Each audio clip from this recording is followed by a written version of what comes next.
বিসমিল্লাহির রহমানির রহিম। বিশ্ব আধ্যাত্মিক জ্ঞান সঞ্চার দরবার শরীফের প্রতিষ্ঠাতা আমার মুর্শিদ কেবলা গাউসুল আজম শামীম আলী চিশতির দরবার হইতে আমি শাহ আলম আপনাদের সকলকে জানাই আন্তরিক শুভেচ্ছা ও অভিনন্দন। আমার মুর্শিদ কেবলা গাউসুল আজম শামীম আলী চিশতির দরবার হইতে আবারও আপনাদের সামনে কিছু আলোচনা নিয়ে হাজির হইলাম।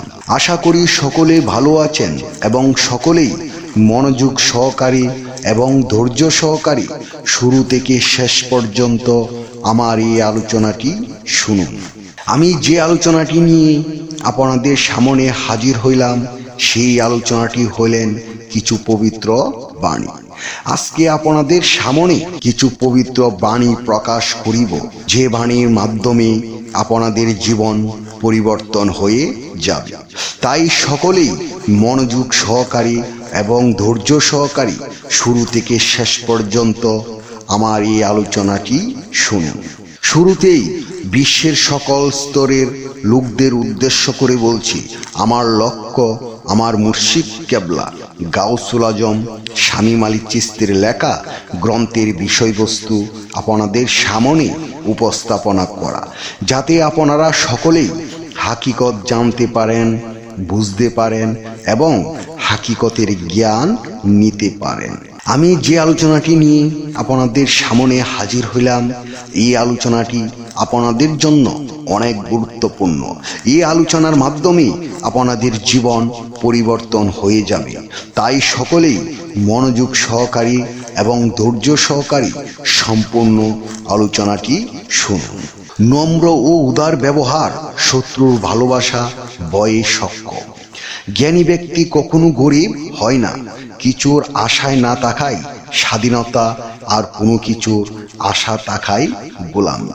বিজ্ঞজনের উপদেশ বাণী দেববাণীর তুল্য, অনুতাপ সকল পাপ থেকে মুক্তি দেয়। মন থেকে প্রতিহিংসা প্রবৃত্তি দূর করো, তাহলেই মনে শান্তি ফিরে পাবে। নিজে যে রূপ ব্যবহার পেতে চাও, অন্যের প্রতি সেরকম ব্যবহার করো। দুই মনা হচ্ছে দিলের কুৎসিত চেহারা।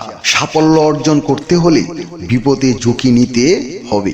এতিমের সম্পদ আত্মসাৎ করা জঘন্যতম অপরাধ। আমানত বস্তু আত্মসাৎ করা নিকৃষ্টতম আত্মসাৎ। গরিবকে খাওয়ালে ভালো করে পেট ভরে খাওয়াবে। দুর্ঘটনা পরিহারের একমাত্র উপায় পরিণতি ভেবে কাজ করা। বিপদের দিনেই চেনা যায় কে শত্রু আর কে মিত্র। যে সামান্য ত্রুটির জন্য বন্ধু বিচ্ছেদ ঘটায়, তার ভাগ্যে লাভ হবে বন্ধুহীন জীবন। তিন শ্রেণীর লোক স্বর্গের করুণা থেকে বঞ্চিত, যথা জুলুম কাজে সাহায্য করা ও জুলুম সহা করা। নিজের গোপন কথা অন্যকে জানানো মানে নিজেকে খাটো করার জন্য। বদান্য হও কিন্তু অমিতব্যয়ী হইও না, মৃতব্যয়ী হও কিন্তু কৃপণ হইও না। ভদ্র ব্যবহারের চেয়ে উত্তম মিরাজ আর নেই, যা পিতা মাতা তার সন্তানের দিয়ে যেতে পারে। ভদ্রতা দিয়ে মানুষকে সহজেই নিজের পক্ষে জয় করা নিয়ে আসা যায়। কুসন্তান পিতার সব সম্মান নষ্ট করে তাই নয়, বরং পূর্ণ পুরুষেরও বেজ্জতি করে। বিজ্ঞ ব্যক্তির উপদেশ গ্রহণ করো, তাহলে নিন্দা ও অনুতাপের হাত থেকে বেঁচে থাকবে। জ্ঞানের মতো সম্পদ আর নেই। জ্ঞানের সাহায্যেই মানুষ উচ্চ পদের অধিকারী হতে পারে। জ্ঞানী ব্যক্তি মৃত্যুর পরেও বেঁচে থাকেন, আর অজ্ঞানজন বেঁচে থাকতেই মৃত।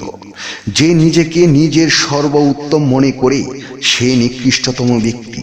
যে নিজেকে সবচেয়ে বুদ্ধিমান বলে বিশ্বাস করে সে হচ্ছে চরম বোকা। আর বোকার এক লক্ষণ হলো যে সব সময় নিজের মত পরিবর্তন করে। বর্ষার চেয়েও জিহ্বা অধিকতর ধারালো। জিহ্বা কত মানুষকে খতম পতন করে দিয়েছে। হুচুট খেলে আঘাত পাওয়া যায়, কিন্তু জিহ্বার ভুলে অপূরণীয় ক্ষতি। যদি আল্লাহকে ভালোবাসো, তাহলে তোমার মন থেকে সংসার প্রেম, সংসারে মায়া মহব্বত নির্মূল করে দাও। যা জানো না সেই সম্পর্কে স্বীকার করতে কখনো লজ্জিত হইও না। যদি কিছু না জানো তা শিখতে কখনো লজ্জাবোধ করো না।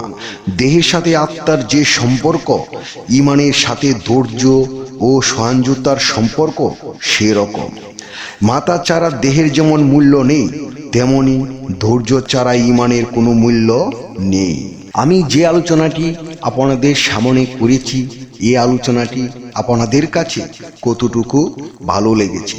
যদি ভালো লেগে থাকে তাহলে আমাদের এই চ্যানেলটি সাবস্ক্রাইব করে দিবেন। সামনে ভালো ভালো আলোচনাগুলো পেয়ে যাবেন। এবং আপনারা কি ধরনের আলোচনা চান আমাদেরকে কমেন্টে জানাবেন। আমরা চেষ্টা করিব আপনাদের পছন্দ মতো আলোচনা নিয়ে আসতে। আমার এই আলোচনাটি করতে যাইয়া কথা ভাষা ছন্দে যদি কোনো ভুল হইয়া থাকে, সকলেই আমাকে ক্ষমা ও সুন্দর দৃষ্টিতে দেখবেন। সকলে আমার জন্য দোয়া করিবেন, আমি যেন আপনাদের সামনে ভালো ভালো আলোচনাগুলো নিয়ে আসতে পারি এবং শোনাইতে পারি। সর্বশেষে সকলের চরণে হাত রেখে একটি কথা বলতে চাই, আল্লাহ গোপনেরও গোপন। সেই গোপনকে পাইতে হলে একজন কামেল মুর্শিদের কাছে যাইয়া বায়াত গ্রহণ করি। সেই গোপন ইবাদত ও গোপন সাধনার মাধ্যমে আল্লাহকে লাভ করিতে হইবে। সকলে ভালো থাকবেন, সুস্থ থাকবেন। আল্লাহ হাফেজ।